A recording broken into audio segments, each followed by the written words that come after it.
investasi dengan budget minim. Kesadaran untuk mulai berinvestasi sedini mungkin saat ini menjadi tren di kalangan generasi milenial. Investasi tidak hanya bisa dilakukan oleh orang yang memiliki modal besar saja. Faktanya, kalian pun bisa memulai berinvestasi hanya dengan modal di bawah 1 juta rupiah. Pertama, sisihkan uang Anda dalam jumlah tertentu untuk ditabung secara rutin. Kedua, jika Anda masih memiliki utang, cobalah untuk melunasi utang berbunga tinggi agar meringankan beban Anda.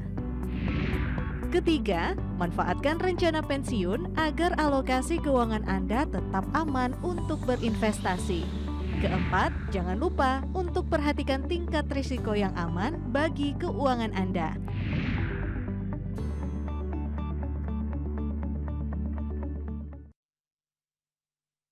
Masih ngantuk? Siga banget. Buka laptop cepet-cepet. Soal konser terupdated, tapi investasi teroutdated. War tiket cuma bikin kejenggang. Mending mulai investasi dari sekarang. Karena urusan masa depan harus terdepan. Aku investor saham. Kiat investasi dengan budget minim. Kesadaran untuk mulai berinvestasi sedini mungkin saat ini menjadi tren di kalangan generasi milenial. Investasi tidak hanya bisa dilakukan oleh orang yang memiliki modal besar saja. Faktanya, kalian pun bisa memulai berinvestasi hanya dengan modal di bawah 1 juta rupiah.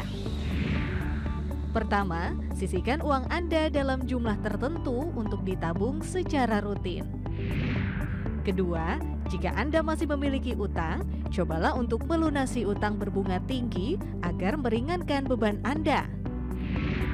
Ketiga, manfaatkan rencana pensiun agar alokasi keuangan Anda tetap aman untuk berinvestasi.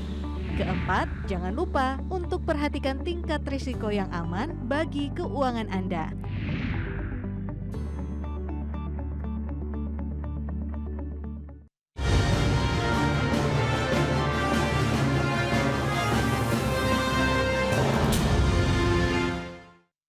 Ya, Badan Pusat Statistik mencatat jumlah pengangguran pada Februari 2024 mencapai 7,2 juta orang atau setara dengan tingkat pengangguran terbuka sebesar 4,82%. Jumlah pengangguran dari lulusan SMK tercatat paling tinggi dibandingkan dengan tamatan jenjang pendidikan lainnya.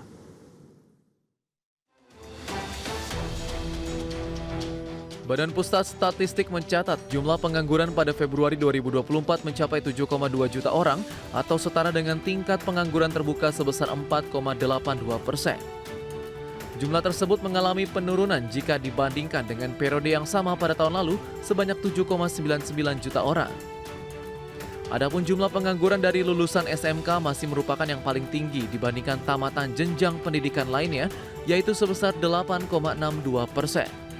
Lalu tamatan SMA sebesar 6,73% dan diploma 4, S1, S2, S3 sebanyak 5,63%. Sementara itu pengangguran yang paling rendah adalah lulusan pendidikan SD ke bawah yaitu sebesar 2,38%. Lalu SMP sebesar 4,28% dan diploma 1, 2, 3 sebanyak 4,87%. Meski angka pengangguran menurun, nyatanya jumlah penduduk yang bekerja pada kegiatan informal masih mendominasi sebanyak 84,13 juta orang atau setara 59,17% pada Februari 2024. Tim Liputan IDX Channel.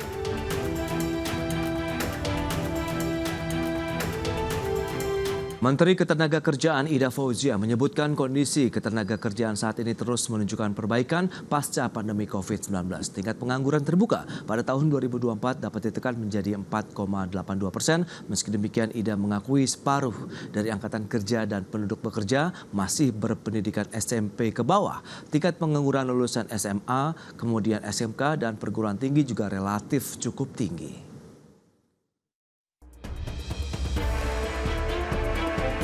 Menteri Ketenagakerjaan Ida Fauzia menyebut kondisi ketenagakerjaan saat ini terus menunjukkan perbaikan pasca pandemi COVID-19.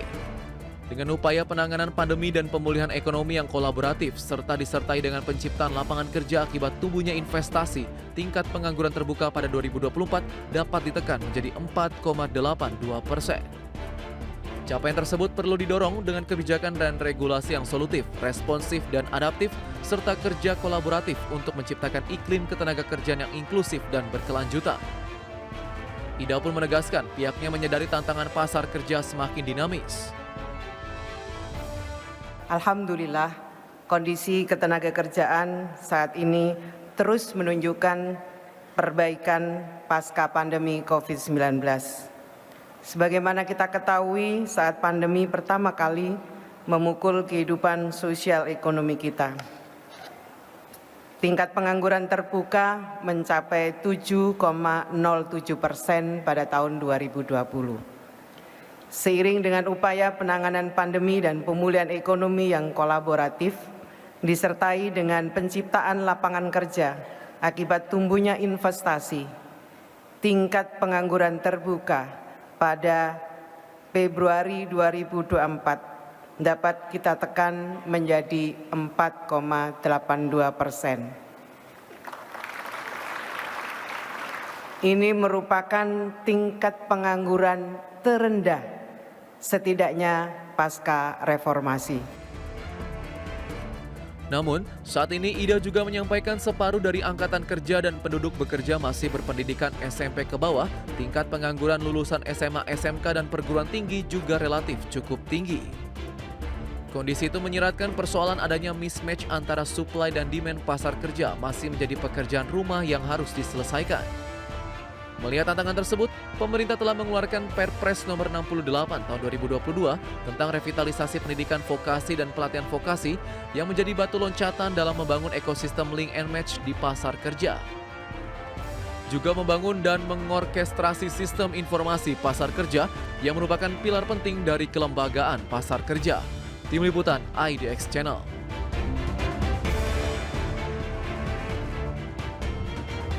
Ya, pemirsa, untuk membahas tema menarik kita kali ini terkait dengan tingkat pengangguran batu sandungan ekonomi Indonesia, kita sudah tersambung melalui Zoom bersama dengan Ibu Esther Sriastuti, Direktur Eksekutif Indef. Ya, halo, selamat pagi, Bu Esther. Halo, pagi Mas Pras. Ya, salam sehat, Bu. Alhamdulillah sehat, terima kasih Mas Pras. Baik, terima kasih juga atas kehadirannya. Kita akan coba menyapa Pak Redma, apakah sudah bergabung? Halo, selamat pagi. Oke, baik, nampaknya belum bergabung Bapak Redma Gita Wirawasta, dan langsung saja kita akan review Bu Esther terkait dengan tingkat pengangguran di tanah air dari kacamata Indef seperti apa begitu. Kalau data BPS tadi memang ada kecenderungan turun begitu, tapi kalau realnya seperti apa? Silakan. Ya, kalau dilihat dari tingkat pengangguran angkanya memang turun. Namun yang harus diwaspadai adalah ketika pada tahun 2045 itu pemerintah selalu membicarakan bahwa akan ada bonus demografi. Nah, menurut saya ini harus diwaspadai karena kalau dilihat dari angkatan kerja, tingkat pendidikan angkatan kerja ini hanya 12% saja yang punya tingkat pendidikan tinggi. Artinya apa? Artinya 80% lebih ya, itu angkatan kerja mempunyai tingkat pendidikan yang rendah. Hanya lulusan SMK, SMA ke bawah gitu ya. Nah, sehingga takutnya nanti pada saat tahun 2045 ada bonus demografi, itu bukan menjadi bonus demografi, tetapi angkatan banyaknya jumlah penduduk di usia angkatan kerja, di usia produktif itu tidak akan mendapatkan pekerjaan karena mereka mempunyai tingkat pendidikannya rendah dan skillnya itu tidak matching dengan pasar tenaga kerja. Demikian Mas Pras. Baik, nah kalau dilihat dengan kondisi seperti ini, kekhawatiran ini apakah harusnya segera diantisipasi? Bagaimana dengan penciptaan lapangan kerja yang dilakukan pemerintah? Karena kan beberapa kali disampaikan bahwa investasinya sudah sesuai target, bahkan melebihi target pemerintah sendiri. Apakah terkorelasi juga dengan penciptaan lapangan kerja begitu? Ya, kalau menurut saya yang namanya tingkat pendidikan ataupun human capital resource development itu harus dilakukan. Sehingga ini bisa dilakukan sedari sekarang gitu ya, sejak sekarang. Oke. Nah, sehingga nantinya diharapkan pemerintah itu memberikan atau mengalokasikan anggaran pendidikan itu lebih banyak gitu ya, lebih besar. Karena saat ini ya, sampai dengan saat ini meskipun anggaran sektor pendidikan terhadap APBN itu sekitar 19% ya, more or less 20%. Ya, ya. Tetapi kalau kita bandingkan anggaran sektor pendidikan terhadap produk domestik bruto itu hanya berkisar 2-3%. Nah, artinya kan ini anggaran sektor pendidikan sangat kecil. Oke. Nah, kalau kecilnya anggaran sektor pendidikan ini tidak diimbangi dengan skill yang meningkat gitu ya, maka saya rasa skill dari angkatan kerja sekarang tidak bisa diterima di pasar tenaga kerja yang ada sekarang ataupun tahun-tahun mendatang gitu. Oke, itu yang masih menjadi PR nampaknya dari pemerintah, harus menjadi concern untuk bisa meningkatkan kemampuan yang akan berujung tadi juga dengan daya saing SDM Indonesia tentunya. Kita akan bahas nanti di segmen berikutnya, Bu Esther. Kita akan jeda dulu sebentar ya. Dan pemirsa, kami akan segera kembali sesaat lagi.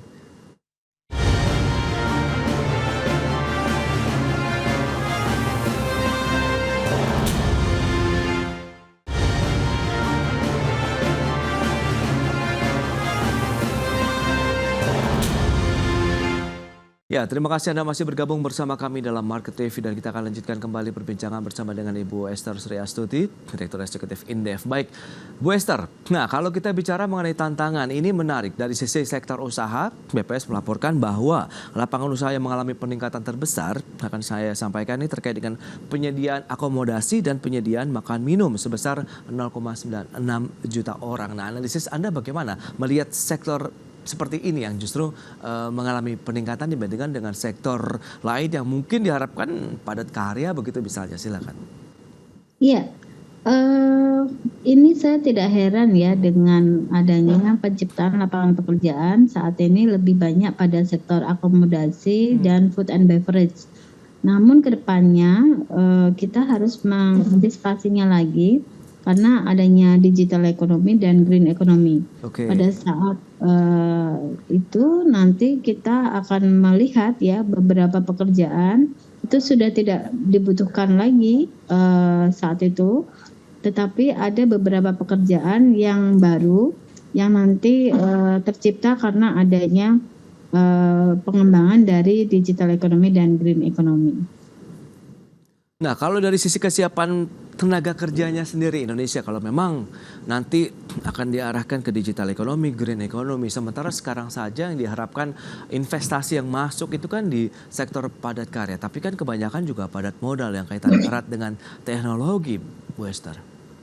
Ya, kalau investasi yang masuk saat ini masih dalam ini ya lebih banyak pada high tech ya, karena lebih banyak mereka create aplikasi dan perusahaan-perusahaan yang invest di Indonesia lebih ke arah digital economy gitu ya, misalnya bikin e-commerce dan seterusnya, karena saat ini itu yang dibutuhkan oleh masyarakat. Namun kalau kita bicara ke depannya, maka yang harus diantisipasi adalah adanya skill gap. Oke. Skill gap ini artinya tingkat pendidikan dan skill saat ini tidak matching dengan apa yang dibutuhkan di pasar tenaga kerja mendatang. Baik, skill gap ini menarik kalau seperti yang disampaikan begitu. Kita lihat data terkait dengan bagaimana realisasi investasi ya. Ini kan memang menarik, infrastruktur dan jasa itu pertumbuhannya 41,3% kalau kita lihat komposisinya. Ada pengolahan manufaktur 40,65%, kemudian pertambangan, tanaman pangan, perkebunan, peternakan, kehutanan dan perikanan. Berarti beberapa sektor yang disasar begitu untuk investasi baik yang PMA maupun PMDN ini diharapkan kan memang yang menyerap banyak tenaga kerja atau menciptakan lapangan pekerjaan baru. Nah, Indef sendiri melihat bagaimana begitu posisi seperti saat ini, ada infrastruktur tadi, pengolahan atau manufaktur, berarti kan memang di sana yang pabrikasi begitu Bu Esther. Ya, data menunjukkan investasi yang masuk sekarang di Indonesia belum ramah pada penciptaan lapangan pekerjaan. Oke. Ini apa? Artinya ada dua alasan ya. Ya. Yang satu memang investornya memang high tech gitu ya, tidak membutuhkan skill-skill dari labor yang padat karya. Ya. Nah, yang kedua itu karena adanya mismatch ya antara skill yang saat ini dipunyai oleh tenaga kerja tidak mismatch, tidak cocok dengan kebutuhan pasar tenaga kerja. Nah, sehingga untuk bisa solusinya ya, untuk bisa mengantisipasi hal itu, maka yang harus dilakukan adalah mengupgrade skill ya dari para tenaga kerja ini, sehingga ketika investasi datang, terutama dalam hal digital economy dan green economy, mereka akan bisa nyambung gitu ya, akan bisa accepted. Nah, BPS juga mencatat pada Februari kemarin ada 58,05 juta orang atau 40,83% ini bekerja pada kegiatan formal, naik sekitar 0,95% dibandingkan dengan Februari tahun 2023 lalu. Nah, apakah ini jadi sinyal juga nih bahwa memang dunia usaha ataupun industri sudah mulai bergeliat lagi dengan masuknya tenaga kerja di sektor formal misalnya? Ya, data BPS juga menunjukkan bahwa adanya peningkatan sektor informal. Hal ini disebabkan karena adanya pandemi COVID ya. Oke. Dan orang-orang yang dulunya bekerja di sektor formal ya, di perusahaan, pabrik, nah mereka terkena layoff atau PHK gitu ya, sehingga mereka beralih ke sektor informal. Nah, ini jumlahnya meningkat. Nah, untuk bisa mengakomodir hal itu, maka satu-satunya cara adalah memberikan ya peluang usaha gitu, sehingga mereka bisa berwira swasta dan kalau nanti bisa besar karena ada capacity building dari pemerintah, maka mereka akan menjadi sektor formal juga gitu. Itu sih Mas. Nah, itu dia. Lantas apa yang perlu dilakukan begitu para pemangku kepentingan kalau kita bicara mengenai dunia tenaga kerja di Indonesia, SDM-nya begitu, supaya bisa tadi upskill-nya lagi, upskill, kemudian skillingnya juga terus bertambah begitu dengan kemampuan individu mereka begitu, sehingga bisa langsung diterima kalau kita lihat dengan industri yang ada begitu atau tumbuh begitu di Indonesia, Bu Esther. Ya, pertama yang harus dilakukan adalah kita harus tahu ya Mas, profiling dari tenaga kerja kita atau angkatan kerja kita gitu. Oke. Kemenaker saat ini mencoba menyusun database atau profiling ya tenaga kerja, sehingga dengan adanya database tersebut kalau sudah lengkap ya, ini jumlah penduduk ya, wanita, pria dengan pendidikan level SD, SMA, dengan A, B, C, D gitu, itu berapa. Nah, kalau sudah ada lengkap datanya, itu baru bisa diberikan kebijakan yang pas gitu ya. Karena kalau policy di draft tanpa dengan data, maka saya rasa ini akan tidak matching ya dengan kondisi yang ada di real. Nah, itu dia. Lantas apa kira-kira nih solusi yang mungkin bisa dilakukan oleh pemerintah begitu, Bu Esther? Ya, pertama tadi menyusun database dulu, karena database aja ya. Oke. Database itu nggak mudah ya, dan itu butuh waktu, tenaga, dana juga yang cukup besar untuk bisa membangun database. Nah, database ini harusnya bentuknya dashboard yang real time gitu ya, tidak seperti data BPS yang dilakukan survei secara berkala, misalnya setahun sekali atau 5 tahun sekali atau 10 tahun sekali gitu, bukan. Ini database yang dashboard yang bentuknya real time. Nah, kemudian setelah kita tahu di mana misalnya di negara A dia butuh tenaga kerja dengan spesifikasi skill A, B, C, D. Maka di Indonesia kita punya database dengan angkatan kerja dengan skill A, B, C, D. Kalau coaching baru kita kirim ke sana, atau bisa juga di domestik juga dilakukan hal yang seperti itu gitu. Jadi itu yang namanya matching ya, bukan mediasi atau mediator antara pasar tenaga kerja dengan apa yang dibutuhkan ketersediaannya angkatan kerja di Indonesia gitu. Ya lantas bagaimana dengan industri lain yang justru terpukul dengan investasi yang masuk, tapi ada beberapa industri yang juga harus mungkin ya mereka merelakan satu pilihan begitu untuk melakukan PHK terhadap karyawannya.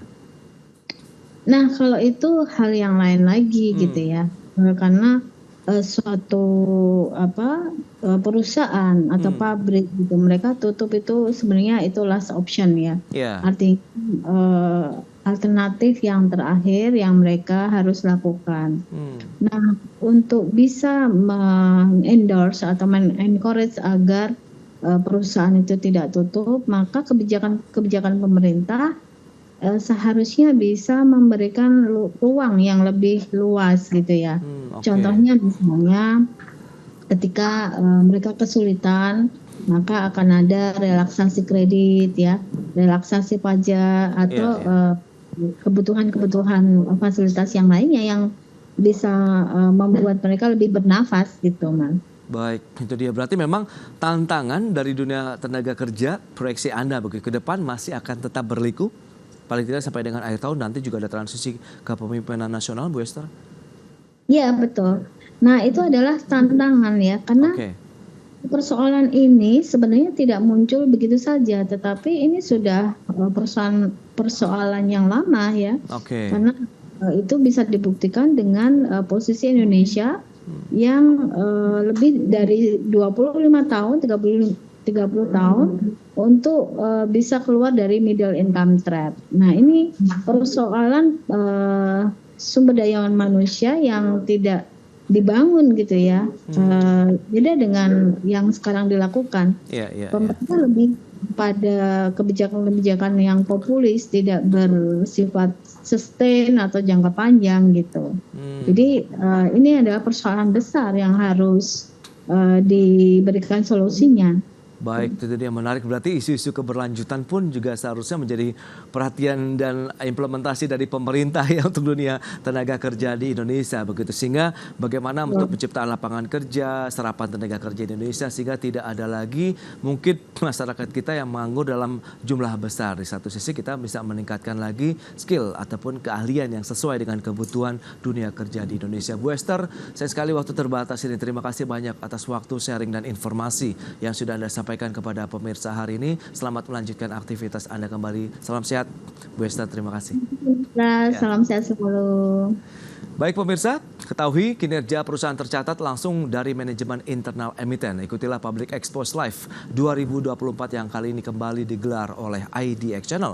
Acara ini dapat diikuti secara langsung oleh investor dari seluruh Indonesia. Dan melalui kegiatan ini, Anda dapat mengetahui kinerja dan rencana perusahaan tercatat serta dapat berinteraksi dengan manajemen emiten untuk mendapatkan informasi yang dibutuhkan dalam menentukan keputusan investasi Anda. Scan QR Code yang tertera di layar televisi Anda dan pilih emiten yang paparan kinerjanya ingin Anda saksikan. Catat tanggalnya 26 hingga 30 Agustus 2024. Public Expose Live 2024 hanya di IDX Channel. Baik pemirsa, 1 jam sudah saya menemani Anda dalam Market Review. Perbaharui terus informasi Anda hanya di IDX Channel, your trustworthy and comprehensive investment reference. Jangan lupa saksikan program First Session Closing yang akan tayang pukul 11.30 waktu Indonesia Barat. Karena urusan masa depan harus terdepan, aku investor saham. Ya, saya Prasetyo Wibowo beserta seluruh kerabat kerja yang bertugas pamit undur diri. Terima kasih, sampai jumpa.